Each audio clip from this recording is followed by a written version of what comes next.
Okay, so it was a night shift and I'm working with this fella, Timmy, and things always happen on night shift. It's the big time. So we're sitting in Spring Street Reservoir, just getting some speeders. And at one point there, this white Ford Falcon Ute, it was like a XE, XF, sort of a bit of a shitbox Ute, goes whooshing past. I forget the speed, but it's certainly worth pulling up. We're going to pull it up for speed. So I go off after it, light him up. No, he's not going to stop. So he takes off. So now we're in pursuit. So vlog down Spring Street, then he cuts across Murray Road, then gets up onto, starts heading northbound up Plenty Road. It's cold, roads are a little bit wet, gets a bit squiggly at times, but anyway, continues along, and then he goes along Plenty Road, just near Kingsbury Drive, near the La Trobe University there. And just a bit further along Plenty Road, on your right-hand side, there was the Larundel Mental Institution, which was at that point, and we're talking late 1990s, maybe 96, something like that. It had been abandoned. The government had bought it out. So you still got the buildings, but all these buildings are abandoned. And being a northern suburbs boy, I knew what it was. He's turned right into a side street there. There's a service station on the corner now. And when he's turned right, because of the ute and the wet roads, he's lost it, slid sideways, and hit the tyre against the gutter on the left-hand side. So he's blown the tyre, she starts spinning around, and he's ended up going backwards across the road to the right and backed into a cyclone wire fence. So we come to a stop, driver's straight out the door, leaps up into the back of the ute, and then up onto like going over the cyclone wire fence. And on the other side, it was all dark and lots and lots of foliage. Like imagine cornfields like you see in American movies. And I'm straight out the door. Tim was driving, but I'm straight out the door, young and fit, and straight into the bed, and he's over the fence. And I'm ready to go over the fence after him. And then Tim's run straight to the passenger side because there was a passenger in the car. And then he's yelling out to me, Rocket, Rocket, come back, quick, quick. He's going for something in the glove box. So, fair enough. So I jumped back down and I just wrenched open the driver's door because when the driver had come out, he'd done it so quick, he's out and the door had slammed back. So I just wrenched open the driver's door and didn't have time to think, just act. So I just climbed in, grabbed him by the hair and just dragged him out the driver's side. I don't know what he's going for, a gun or a knife or something in the glove box. Anyway, Tim ran round, we jump on him, cuff him.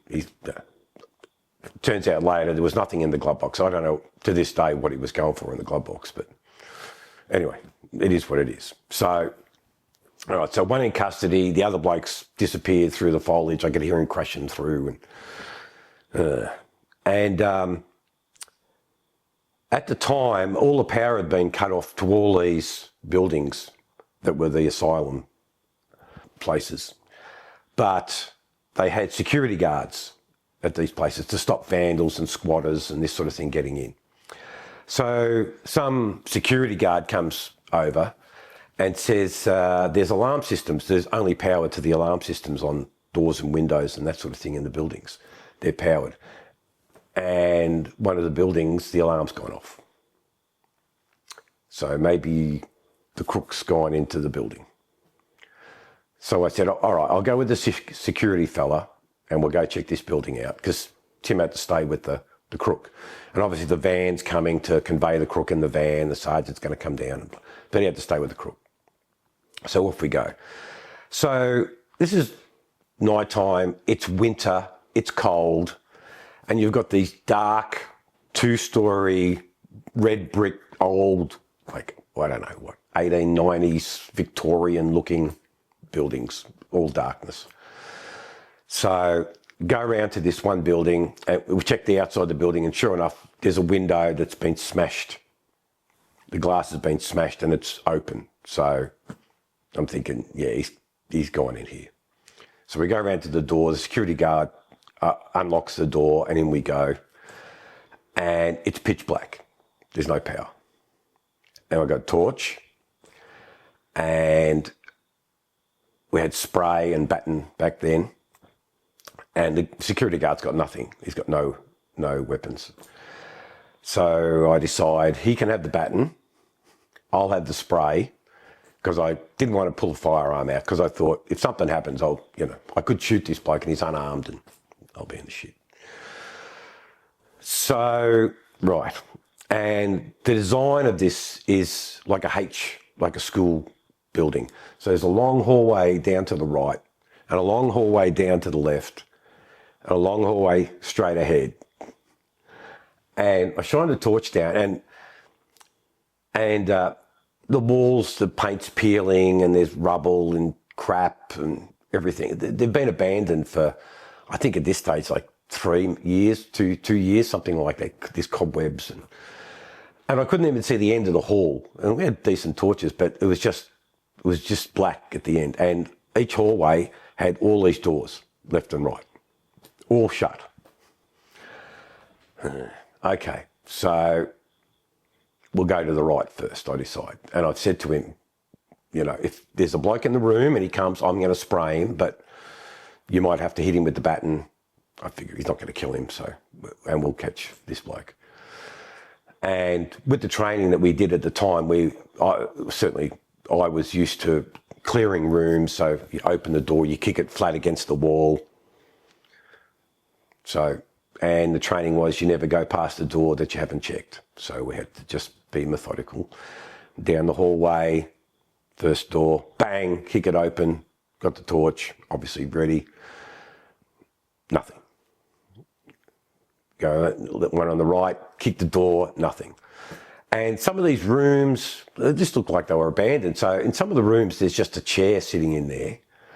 And in some of the rooms, there was like a bare single bed, no mattress, but just metal, steel, iron beds.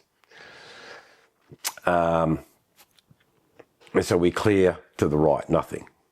And then come back to the start point. Now we'll do the left. Bang, yeah, bang.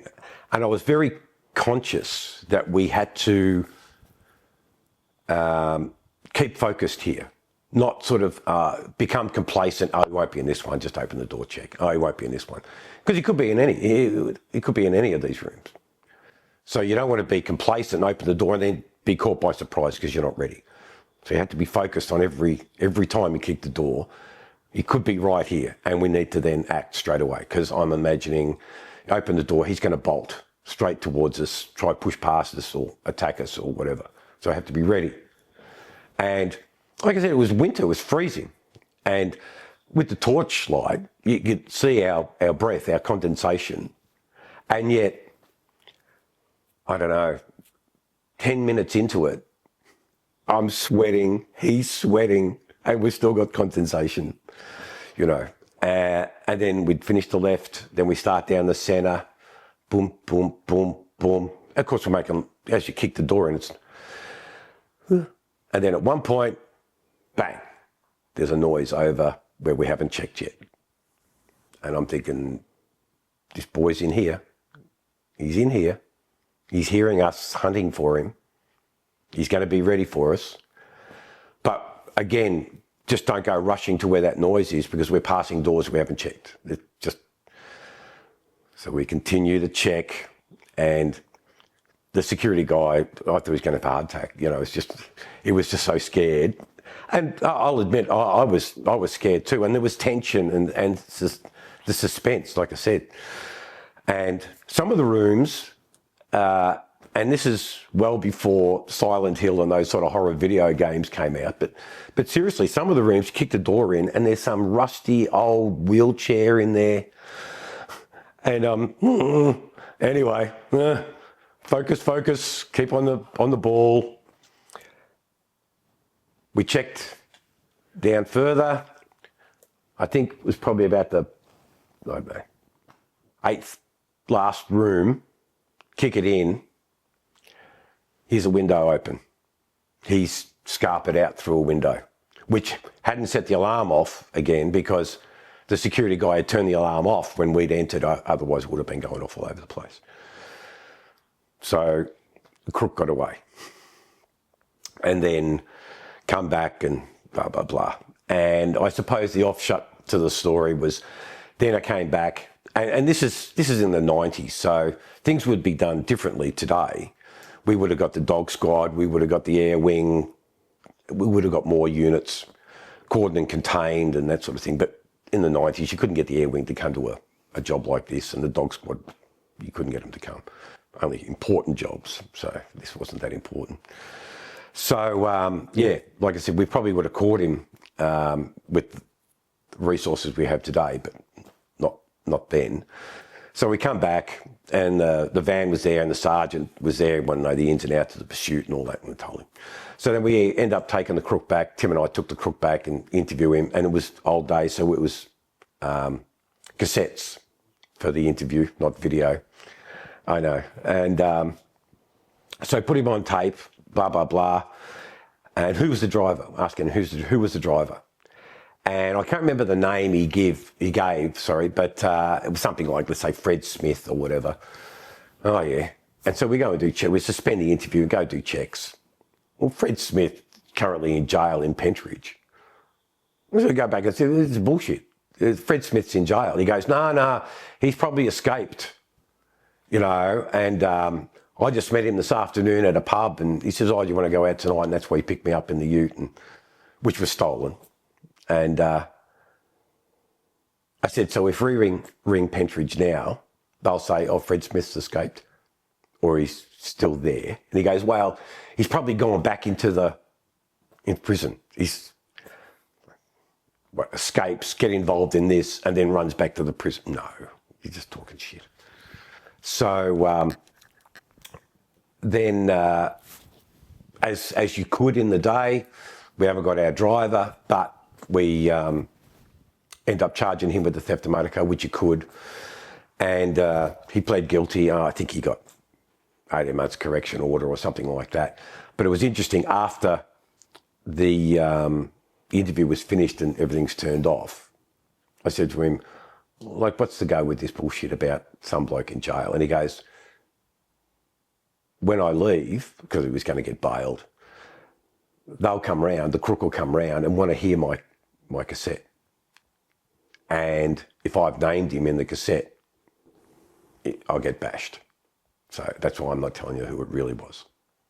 I said, fair enough. So we got the crook, we got a crook out of it, had the pursuit, and had a very creepy time in the asylum. And like I said, I don't believe in ghosts or anything like that, but it was certainly, it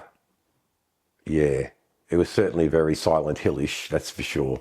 Very quiet, very cold, and the breath, yeah. Anyway, so it was an interesting story. Am I broken, or am I just sick? Have you spoken to anyone about it? Lonely from the fighting, are you broken?